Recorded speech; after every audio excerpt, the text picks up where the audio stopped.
الحمد للہ وکفی وسلام علی عبادہ الذین اصطفی اما بعد فاعوذ باللہ من الشیطان الرجیم وبشر الذین آمنوا وعملوا الصالحات۔ میرے نہایت ہی قابل احترام سامعین و سامعات،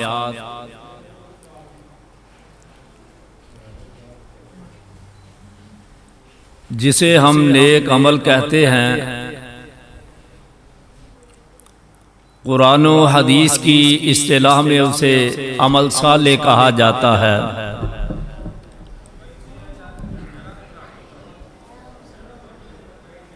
عمل صالح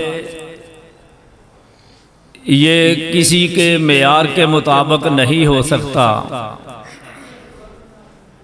یہ نہیں کہ کہنے والا کوئی امام ہو، بادشاہ ہو، فلسفی ہو، منطقی ہو، انجینئر ہو، ڈاکٹر ہو، عالم ہو، اس کے کہنے سے عمل صالح نہیں ہو سکتا۔ عمل صالح کی دو بنیادیں ہیں۔ ایک بنیاد ہے کہ جو بھی عمل کر رہے ہیں وہ کتاب و سنت میں وجود رکھتا ہو۔ اگر اس کا وجود کتاب و سنت میں نہیں، خواہ اسے کتنا بھی اچھا کہہ لو، وہ بدعت ہے۔ بدعت کو اللہ قبول نہیں کرتے، بلکہ ہر خطبہ میں پیارے نبی صلی اللہ علیہ وآلہ وسلم یہ فرمایا کرتے تھے، کل بدعت ضلالہ وکل ضلالۃ فی النار۔ ہر بدعت گمراہی ہے اور ہر گمراہی دوزخ میں لے جاتی ہے۔ اور دوسرا معیار یہ ہے عمل صالح کے لیے کہ خالص اللہ کی رضا کے لیے کیا جائے، چاہے عین کتاب و سنت کے مطابق کوئی عمل ہو، لیکن اس میں اللہ کی رضا نہ ہو، وہ ریاکاری ہے۔ ریاکاری کا عمل اللہ ضائع کر دیتا ہے۔ بلکہ ترمذی کی ایک حدیث ہے جسے بیان کرتے ہوئے سیدنا عبد الرحمن بن صخر حضرت ابو ہریرہ رضی اللہ تعالی عنہ 3 دفعہ بے ہوش ہوئے تھے۔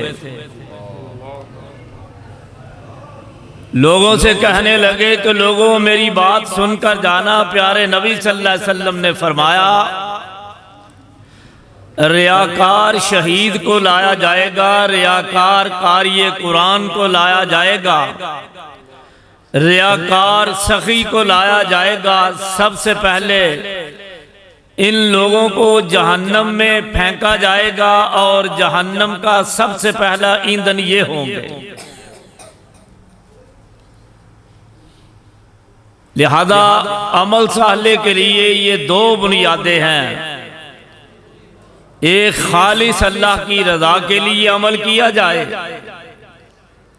دوسرا یہ ہے کہ عین کتاب و سنت کے مطابق ہو۔ پھر اس کی اہمیت یہ ہے کہ جہاں بھی ایمان کا ذکر ہے، اکثر مقامات پر ایمان کے بعد سب سے پہلے ذکر عمل صالح کا ہے، جو میں نے آیہ مبارکہ کا حصہ تلاوت کیا ہے۔ اس میں بھی یہی ہے، وَبَشِّرِ الَّذِينَ آمَنُوا وَعَمِلُوا الصَّالِحَاتِ۔ بشارت دے دو ان لوگوں کو جو ایمان لائے اور نیک عمل کیے، أَنَّ لَهُمْ جَنَّاتٍ تَجْرِي مِن تَحْتِهَا الْأَنْهَارُ، کہ ان کے لیے بہشتیں ہوں گی جن کے نیچے نہریں بہہ رہی ہیں۔ تو ایمان اور عمل صالح جنت کا باعث ہے۔ انہوں نے کہو ذرا پرا ٹر جان، شور شار ہمیں گناہگار ہو رہا ہے۔ تو یہ پیارے نبی صلی اللہ علیہ وآلہ وسلم عمل صالح کی بہت اہمیت بیان کرتے ہیں، قرآن بھی اہمیت بیان کرتا ہے۔ اب دیکھیے قرآن کی نظر میں عمل صالح کی کیا حیثیت ہے۔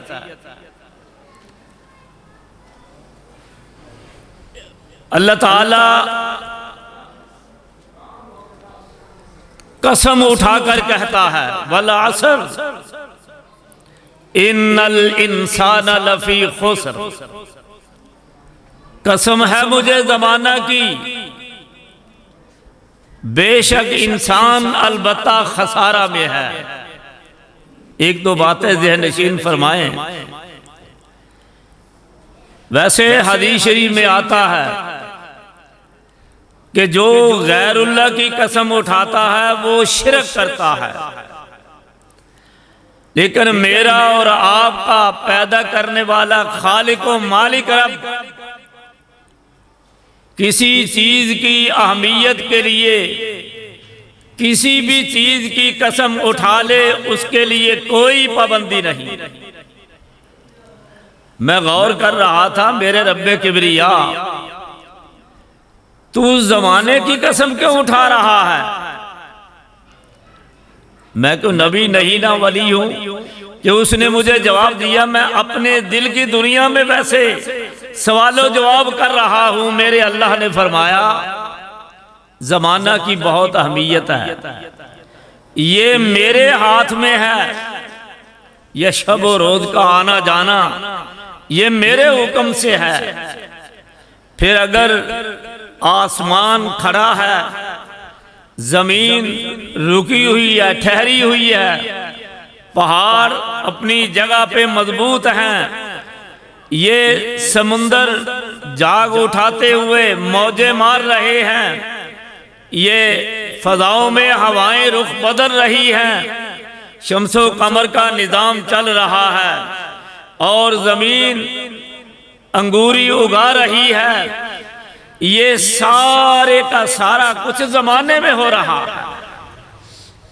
کوئی اپنی جنت تیار کر رہا ہے تو اس زمانے میں کر رہا ہے، کوئی دوزخ والے کام کر رہا ہے اس زمانے میں کر رہا ہے، کوئی ترقی پا رہا ہے اس زمانے میں پا رہا ہے، کوئی تنزل کی طرف جا رہا ہے اس زمانے میں جا رہا ہے، کوئی شاہ بن رہا ہے اس زمانے میں بن رہا ہے، کوئی گدا بن رہا ہے اس زمانے میں پڑھ رہا ہے، کوئی کامیاب ہو رہا ہے اس زمانے میں ہو رہا ہے، کوئی صحت یاب ہو رہا ہے اس زمانے میں ہو رہا ہے، کوئی اپنی دوزخ سے بچاؤ کا سبب اختیار کر رہا ہے اس زمانے میں کر رہا ہے، کوئی جنت میں جانے کے اسباب اختیار کر رہا ہے اس زمانے میں کر رہا ہے۔ الغرض دنیا و آخرت کی کوئی اچھی بری چیز ایسی نہیں جو اس زمانے میں نہ ہو رہی ہو، اس کی اہمیت کے پیش نظر میں قسم اٹھا رہا ہوں۔ والعصر مجھے زمانے کی قسم، ان الانسان لفی خسر۔ علماء جانتے ہیں انہ بھی تاکید کے لیے ہے، پھر آگے لفی کے اوپر لام جو ہے یہ بھی تاکید کے لیے ہے۔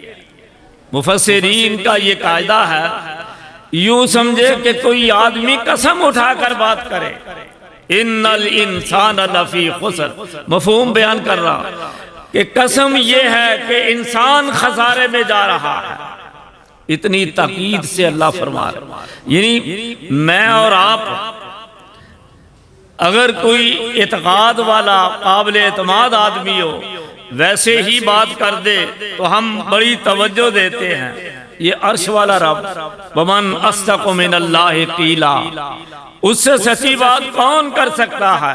ومن احسن من اللہ حدیثا، اللہ سے اچھی بات کون کر سکتا ہے؟ اتنی اچھی اور سچی بات کرنے والا جو کبھی بھولتا نہیں، کبھی غلط بیانی نہیں کرتا، وہ قسم اٹھا کر کہہ رہا ہے زمانے کی اہم ترین چیز کی، اور بڑی تاکید سے کہہ رہا ہے انسان خسارے میں۔ پھر میں ایک اور بات واضح کر دوں کہ خسارہ ایک ہوتا ہے نقصان۔ نقصان یہ ہے کہ آپ کوئی کاروبار لاکھ روپے کا کرتے، 50,000 10,000 20,000 40,000 آپ کو نقصان پہنچا، کچھ کمی آئی۔ خسارہ یہ ہے کہ جو کمائی ہے وہ بھی ضائع ہو جائے، جو اصل پونجی ہے وہ بھی ضائع ہو جائے۔ فرمایا اتنے بڑے خسارے میں ہے انسان۔ اب آگے ترتیب وار بچانے کے لیے 4 چیزیں بتائیں۔ الا الذین آمنوا، جو ایمان لائے، وعملوا الصالحات، نیک عمل کیے۔ جو ایمان لاتا ہے وہ نیک عمل کرتا ہے، جو ایمان لاتا ہے وہ نیک عمل کرتا ہے، اپنی حد تک نہیں رکھتا۔ وتواصوا بالحق، پھر وہ لوگوں تک وصیت کرتا ہے۔ پھر جب وصیت کرے گا لوگ تکلیف دیتے ہیں، بڑا مولوی آ گیا، بڑا نیک آدمی آ گیا، بڑی نیکیاں کرتا ہے، وہ کیا کیا باتیں کریں گے، کیا کچھ سے کہیں گے۔ فرمایا وتواصوا بالصبر، کو گالی دیتا ہے، برا کہتا ہے، یہ اللہ کی رضا کے لیے راہ حق لوگوں تک واضح کرتا رہتا ہے، پہنچاتا رہتا ہے حق کی بات۔ یہ ترتیب وار 4 کام کرنے والے، فرمایا یہ خسارے سے بچ جائیں۔ الا الذین آمنوا، مجھے اور آپ کو معلوم یہ ہوا کہ عمل صالح ہمیں خسارے سے بچا دے۔ پھر یہ ہے کہ اس کا دنیا میں بھی بڑا فائدہ، میرے اور آپ کے لیے نیک عمل دنیا میں کیا فائدہ دے گا۔ میں ایک دو مثالیں دیتا ہوں۔ پیارے نبی صلی اللہ علیہ وسلم کے صحابی تھے قتادہ بن نعمان رضی اللہ عنہ۔ یہ وہ ہیں کہ میدان جنگ میں ان کی آنکھ پہ تیر لگا، آنا جو ہے آنکھ کا وہ باہر نکل آیا، ابھی لٹکا ہوا تھا۔ لوگوں نے کہا کہ یہ کاٹ دیتے ہیں۔ پیارے نبی صلی اللہ علیہ وسلم کے پاس کہنے لگے مجھے لے جاؤ۔ آپ نے دیکھا اپنے دست مبارک سے ان کی آنکھ ان کے چشم خانہ میں رکھ دی، وہ کافی عمر زندہ رہے ہیں۔ وہ کہتے ہیں دوسری آنکھ میں کچھ نہ کچھ فرق آ چکا تھا، نہ میری اس آنکھ کی کبھی چمک ماند پڑی تھی، نہ اس کی روشنی میں کبھی فرق آیا۔ ارے بھائیو تانے نہ دیا کرو، فلاں گستاخ ہے فلاں، یہ گستاخی کی بات ہے۔ میرے پیارے نبی صلی اللہ علیہ وسلم کا مبارک ہاتھ اتنا معجزے والا، میں تو بلکہ یہ کہا کرتا ہوں لوگوں سن لو، میرے نبی نے جو رب بتایا وہ بھی پاک ہے، ہر عیب سے پاک۔ میرے نبی نے جو قرآن پاک ہمیں دیا وہ بھی ہر عیب سے پاک ہے۔ میرے آقا صلی اللہ علیہ وسلم جو حدیث کی صورت میں وحی لے کر آئے وہ بھی پاک ہے۔ قسم ہے مجھے کائنات کے رب کی، یہ تو چیزیں پاکیزہ ہیں ہی، آپ کی روحانیت بھی پاک ہے۔ پاؤں کے ناخن سے لے کر سر کے بالوں تک میرے پیغمبر صلی اللہ علیہ وسلم کا وجود اطہر پاک بھی ہے اور معجزہ۔ ہمیں پسینہ آئے تو قریب نہیں کہ کھڑا ہوتا، میرے پیغمبر صلی اللہ علیہ وسلم کو پسینہ آتا تھا، خوشبو آتی۔ میں نے ایک واقعہ اپنی کتاب میں لکھا بھی ہے، اتنا چھوٹا بچہ صبح اگر ملتا، صبح آپ اس کے سر پہ دست اقدس پھیر دیتے، مغرب کے بعد تک ہاتھ پھیرنے سے ہی اس کے سر سے خوشبو آتی رہتی۔ اس لیے یہ میرے نبی صلی اللہ علیہ وسلم کا معجزہ ہی لے کر آیا۔ تو یہ اللہ کے کرم سے اتنی بلندی، ان کا بیٹا تھا یا پوتا تھا، اب کتنی پہلے کی بات ہے، نبی پاک کے دور، عمر بن عبدالعزیز رحمہ اللہ کا دور، تقریباً 70 لاکھ مربع میل پر یہ چھایا ہوا تھا، اور یہ کافی دیر کئی 50-60 سال بعد میں 70 سال آتا ہے، تقریباً صدی سمجھ لیں، اتنی دیر بعد آتا ہے۔ وہ ان کے سامنے آیا، کہنے لگا حضرت میں وہ ہوں کہ جس اپنے صحابی کے چشم خانے میں ان کی آنکھ کو دوبارہ لٹایا تھا نبی کریم صلی اللہ علیہ وسلم، میں ان کا پوتا ہوں۔ آج کل تو بادشاہ کھلاڑیوں کو سارا مال دے کر، یہ انسانے والے پنڈوں کو سارا پیسہ دے کر خزانے خالی کر رہے ہیں اپنے مطلب کے لیے، اور جو امیر ہیں امیروں کو اور سہولیات دے کر غریبوں کو اور پسا کر یہ پریشان کر رہے ہیں۔ عمر بن عبدالعزیز رحمہ اللہ نہ کبھی ایک پائی خود بیت المال سے حرام کھاتے تھے، نہ کسی کو دیتے تھے، چاہے کتنا بڑا کوئی کام کرے۔ اتنا سنجیدہ خلیفہ اپنے غلام کو حکم دیتا ہے اتنے روپے لے آؤ، درہم دینار لے آؤ، 400 یا جتنے بھی لا کر اسے دیے۔ لوگ کہنے لگے حضرت اے امیر المومنین عمر بن عبدالعزیز، آپ تو بہت سنجیدہ ہیں، بڑی احتیاط کرتے ہیں، اسے کیوں یہ دیے ہیں؟ کہنے لگے تمہیں پتہ نہیں، اس کے باپ نے میرے پیغمبر صلی اللہ علیہ وسلم کا دست و بازو بن کر جنگ میں آپ کے ساتھ شریک ہوا تھا، دین کی سربلندی کے لیے کام کیا ہے، میں اس عظیم الشان کارنامے کی بدولت اس کے بیٹے کو یہ صلہ دے رہا ہوں۔ کتنی دیر پہلے باپ فوت ہو چکا ہے یا دادا فوت ہو چکا ہے، اس کی نیکی عمل صالح کا صلہ اب مل رہا ہے۔ روزانہ سورۃ کہف پڑھتے ہو، حدیث میں بھی آتا ہے جو اس کی پہلی 10 آیات یا ایک روایت میں آخری بھی ہوتا ہے، زیادہ تر 10 کا پہلی کا، جو اس کی 10 آیات روزانہ پڑھے گا پہلی، رب کائنات اسے فتنہ دجال سے محفوظ رکھے گا۔ اور پتہ ہے وہ کیا مصیبت ہے، اس دور میں کہتے ہیں حدیث میں آتا ہے جو زندہ ہوگا وہ کہے گا کاش میں زمین میں دفن ہوتا، مجھے یہ دور نہ دیکھنا پڑا۔ آپ نے فرمایا اوسما من فتنۃ مسیح الدجال، اسے مسیح الدجال کے فتنہ سے محفوظ کر دیا جائے۔ حسن درجے کی یہ حدیث ہے۔ جمعہ کے دن جو سورہ کہف پڑھتا ہے، جمعہ کے دن سورہ کہف پڑھتا، میں کہہ رہا ہوں عموماً مرد ہوتے ہیں، پڑھتی ہے عورت بھی ہو تو کئی میلوں میں پھیلا ہوا نور کائنات کا رب اس سورت کی بدولت اسے عطا کرے، جنت میں جانے سے پہلے وہ بجھے گا نہیں۔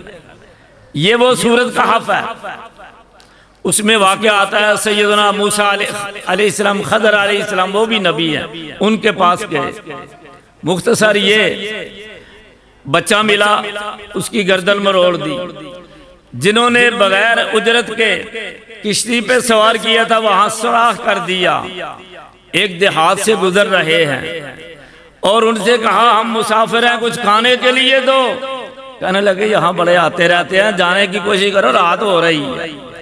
باہر صورت انہوں نے کھانا تک اپنی مہمان نوازی تک نہیں کی، یہ شہر سے باہر نکلتے ایک دیوار گرنے لگی، دیوار گرنے والی ہے، اب یہ دونوں ہاتھ کا سہارا دے کر اسے سیدھا کرتے ہیں، حکم اللہ کا تھا، اللہ کا حکم۔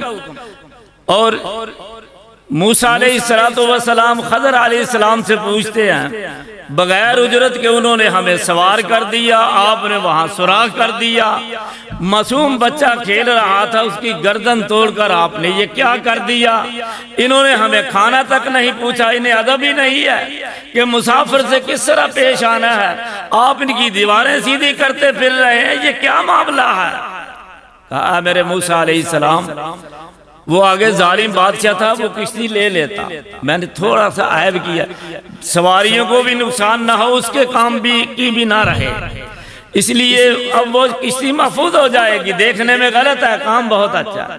وہ فطرتی، ہر بچہ فطرت اسلامی پہ پیدا ہوتا ہے، وہ بچہ فطرتی طور پر کفر پہ پیدا ہوا تھا، اگر وہ زندہ رہتا ماں باپ کو بھی دوزخ میں لے جاتا ہے نا۔ آج کل بعض اولاد ایسی نکمی ہو جاتی ہے، ماں باپ بے بس ہو جاتے ہیں، ان کے لیے بوال کا باعث بنے۔ نوجوانوں، بچوں، اپنے والدین کی اچھی باتیں مانو، تمہاری بھی اسی میں نجات ہے، والدین کی بھی اسی میں نجات۔ ایسے بنو کہ کل قیامت کے دن، میں نے ایک مقولات، کل ایک جنازہ تھا وہاں بھی میں نے سنایا، کوئی کسی بزرگ سے کہنے لگا حضرت مجھے کوئی نصیحت تو کرو، وہ کہنے لگے اچھا نصیحت پھر یہ ہے کہ جب تیری کائنات کے رب کے ہاں ملاقات ہو احتیاط کرنا، تیری اپنے رب سے جب ملاقات ہو تو تیری کوئی شکایت کرنے والا وہاں نہ ہو، کوئی تیری شکایت نہ وہاں کر دے۔ اگر یہ سوچ لیں بزرگ کی بات پر سب کچھ ہی ٹھیک ہو جائے۔ اس لیے فرمایا یہ فطر تھی، یہ دو یتیم تھے، ان کی جائیداد نمایاں ہو جاتی، لوگ لے جاتے لوٹ کر، وہ ہم نے محفوظ کر دیا۔ اب دیکھیے کیا وجہ کیا ہے، فرمایا وَكَانَ أَبُوهُمَا صَالِحًا، جو دیوار گرنے لگی تھی پتہ نہیں کب سے ان کا باپ چھپا کے رکھا ہوا تھا، اس نے کتنی دیر ہو چکی تھی جو دیوار گرنے لگی ہے، اتنی دیر نیک باپ دنیا سے جا چکا ہے، آج اللہ اسی ایمان کا نیک عمل کا یہ صلہ دے رہا ہے، اور کائنات کے دو نبیوں کی اللہ تبارک و تعالی نے ذمہ داری لگا دی کہ میرے ان نیک بندے کے یتیم بیٹوں کی جگیر جائیداد تم محفوظ کر دو تاکہ کوئی لوٹ کر نہ لے جائے۔ آج اس کی نیکی کی وجہ سے دو نبی اس کے خزانے کی حفاظت کر رہے۔ کیا مجھے اور آپ کو یہ یقین ہے کہ ہم اگر نیک عمل کریں گے نیکی کی وجہ سے اللہ ہماری حفاظت کرے، رزق بھی دے گا، کھانے پینے کو دے گا۔ یہی عمر بن عبدالعزیز رحمہ اللہ، فکر نہ کریں میں زیادہ دیر نہیں لوں گا، انشاءاللہ جلدی چھوڑ دیں۔ حضرت عمر بن عبدالعزیز رحمہ اللہ وفات کے قریب ہیں، بیٹے دو یا تین جتنے بھی تھے وہ قریب بیٹھے ہوئے، صرف 2 دینار تھے، 2 دینار، تقریباً 70 لاکھ مربع میل۔ آج چھوٹا سا افسر جاتا ہے کروڑوں اربوں کی جائیداد چھوڑ کر جاتا ہے، حلال طریقے سے ہو کوئی اعتراض نہیں، اللہ دے۔ میں حرام کی بات کر رہا ہوں، غریبوں کا خون نچوڑ کر چوس کر یہ اکٹھی کر رہا ہے حرام مال سے، لیکن رہی پھر بھی پاس نہیں، وہ یہی رہی ہے، یہ اللہ کے پاس پہنچے۔ یہ پتہ نہیں کیا کر رہے ہیں پچھلے، حساب یہ اللہ کو دے رہا۔ میرے بھائی میں اور آپ خود اپنے اپنے حساب کا ذمہ دار ہیں، اس لیے میں اور آپ اپنی اصلاح کریں، اپنے لیے برائی سے اجتناب کریں، نیک عمل کی طرف آئیں، یہی سب سے بڑا سرمایہ۔ اب دیکھیے یہ سرمایہ ثابت ہونے لگا، کہنے لگے ابا جان اتنے بڑے امیر المومنین اور پھر اتنے بااثر کہ لوگوں نے خود دیکھا ہے، ایک طرف شیر پانی پی رہا ہے، اسی تالاب کی دوسری طرف اس کے ساتھ بکری پانی پی رہی ہے، ذرا بکری کو تکلیف نہیں ہو رہی، شیر کو جوش نہیں آ رہا، پنجہ مار کر اس کی جان نکال۔ اتنے روحانیت رکھنے والے، ان کے دور سے پہلے کھانے پینے کا بڑا ذوق تھا بادشاہ کو، یہ دفتروں میں جاتے میں آپ سے پوچھتا، آپ مجھ سے پوچھتے کتنا کھایا آج، کیا پکایا تھا۔ عمر بن عبدالعزیز رحمہ اللہ جب خلیفہ بنے، ایسی روحانیت افسروں میں پیدا ہو گئی، ایسی روحانیت پیدا ہوئی کہ ہر آدمی آتے ہی پوچھتا تھا آج تہجد تو نہیں رہ گئی، کتنے نوافل پڑے ہیں، کتنی نیکیاں کی ہیں، ماحول ہی بدل دیا۔ یہ وہ خلیفہ ہے جس نے کایا پلٹ کر رکھ دیا۔ بیٹے کہہ رہے ہیں کہ ابا جان کیا چھوڑ کر جا رہے ہو؟ یار ایک ہی جملہ کافی ہے، باپ بنو تو ایسے، اولاد بنو تو ایسی۔ کہنے لگے بیٹا سب سے بڑی دولت یہ ہے کہ تمہیں لوگ عمر بن عبدالعزیز کا بیٹا کہاں کریں گے۔ سمجھ گئے ہو نا یہ کیا اشارہ تھا کہ تمہارے باپ کے ایسے کارنامے ہیں، تم عمر بن عبدالعزیز کی وجہ سے ہر چیز پاؤ۔ دوسرا کہا دیکھیے میرے رب کا فرمان ہے، من آمن منکم عملا صالحا من ذکر او انثى وهو مؤمن فلنحيينه حياة طيبة ولنجزينهم اجرهم باحسن ما كانوا يعملون۔ میرے رب کا وعدہ ہے، مرد ہو یا عورت، آج خاتون بھی کہتی ہے جی اسلام میرے حقوق کو غصب کر رہا ہے۔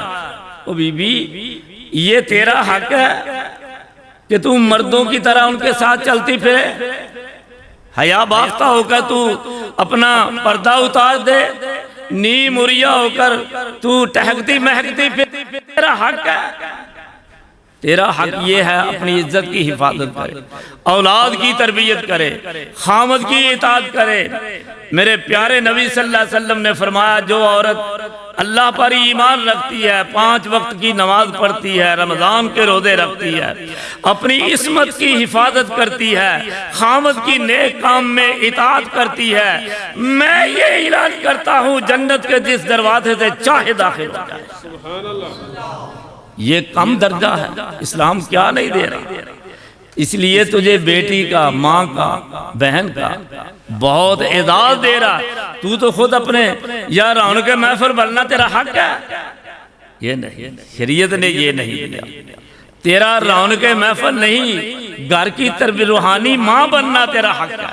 خامد غلط ہے اسے سمجھا، بہو غلط ہے اسے سمجھاؤ، بیٹا غلط ہے اسے سمجھاؤ، بیٹی غلط ہے اسے سمجھاؤ، قرآن کی تلاوت کرو، نیکی کی طرف آؤ۔ لیکن یہ ایمان ہے، فرمایا مرد ہو یا عورت ہو ایک جیسا حق دیا کہ نہیں؟ جو فطرتی فرق ہے نا، یہ نہیں کہا کہ جس طرح عورت بچے کو جنم دیتی ہے مرد بھی جنم دے، یہ ٹھیک ہے، یہاں فرق ہے، فرق رکھتا ہے۔ یہ ٹھیک ہے، یہ مردوں کی طرح باہر نہیں پھر سکتی، اس کی عزت کو خطرہ ہے، اس طرح بے پردہ باہر نہ پھرے، یہ پابندی نہیں، یہ تیری عزت کا تحفظ کیا۔ اس طرح جو فطرتی فرض ہے، مہینے میں کچھ دن ایسے آتے ہیں تجھ پہ نماز اللہ نے نہیں رکھی، مرد اس سے بری۔ اس کے علاوہ نیک عمل کرنے میں، نماز پڑھنے میں، حج کرنے میں، وہ کون سی کائنات کی نیکی ہے جس میں کائنات کے رب نے عورت کو مرد کے ساتھ شریک نہیں کیا؟ صرف فطرتی فرق ضرور کیا۔ اس لیے فرمایا مرد ہو یا عورت ہو نیک عمل کرے، فَلَنُحْيِيَنَّهُ حَيَاةً طَيِّبَةً، ہم اسے اچھی زندگی عطا کریں، یہ ہے دنیا کی۔ وَلَنَجْزِيَنَّهُمْ أَجْرَهُمْ بِأَحْسَنِ مَا كَانُوا يَعْمَلُونَ، آخرت میں جو اجر ملے گا وہ تو اللہ ہی جانتا ہے اور کوئی نہیں۔ اب مورخ کا میں نے بیان پڑھا، وہ کہتا تھا ایک وقت آیا 2 دینار چھوڑ کر جانے والا عمر بن عبدالعزیز رحمہ اللہ، اتنا بڑا عظیم الشان انسان، اس سے پہلے سلیمان بن عبد الملک تھے، کروڑوں کی جائیداد چھوڑ کر گئے، اس کے بیٹے ہاتھ کر کے مانگ رہے ہیں اور عمر بن عبدالعزیز کے بیٹے زکوٰۃ صدقات انہیں دے رہے ہیں۔ دنیا میں بھی فائدہ ہوا نیک۔ اور آخری بات یہ ہے، دنیا میں یقین رکھے مومن، میرے اللہ میرے پیغمبر نے جو فرمایا ہے میری بہتری اسی میں ہے، میری نجات اسی میں ہے، میری عزت اسی میں ہے۔ آخر دنیا سے جانا ایک وقت آتا ہے، دیکھتے ہیں روزانہ میت پڑی ہے، بیوی چیخیں مار رہی ہے، میرے سر کے تاج لوگوں، آج میرے سر کا تاج جا رہا، بیٹا آہیں بھر رہا، ابو جی کون میری رہنمائی کرے؟ بیٹی چیخیں مار رہی ہے، ابو جان آج میرے سر پہ دست شفقت کون پھیر؟ لیکن موت ایک وقت مقرر ہے، یہ وقت آنا ہے سب پر، یہ ہم دیکھ بھی رہے ہیں۔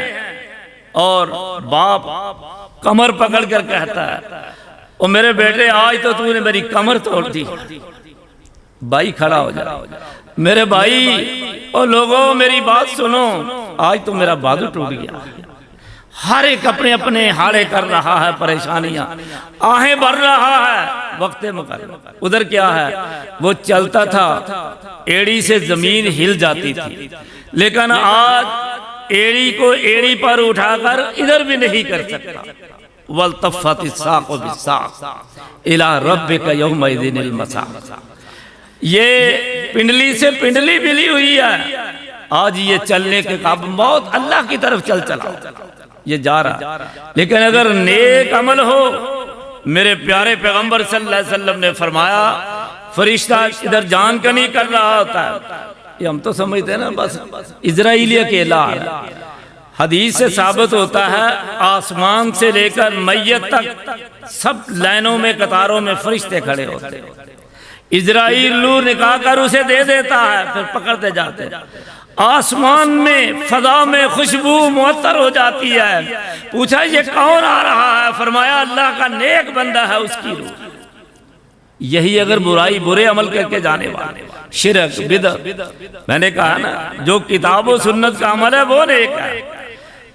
اگر کتاب و سنت میں عید ثابت نہیں وہ عید بھی نیک نہیں ہو سکتی۔ اگر نماز جنازہ کا طریقہ ثابت نہیں وہ نماز جنازہ بھی صحیح سے نیک نہیں ہو سکتا۔ نماز نہیں وہ نماز نیک نہیں ہو سکتی۔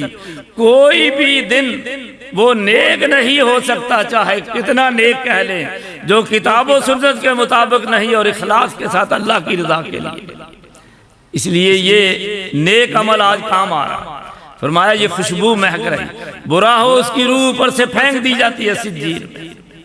اب روز قیامت میدان میں کھڑا ہے نیک عمل کی وجہ سے، ادھر سے اللہ کا اعلان آ رہا ان الذین آمنوا وعملوا الصالحات کانت لہم جنات الفردوس نزلا۔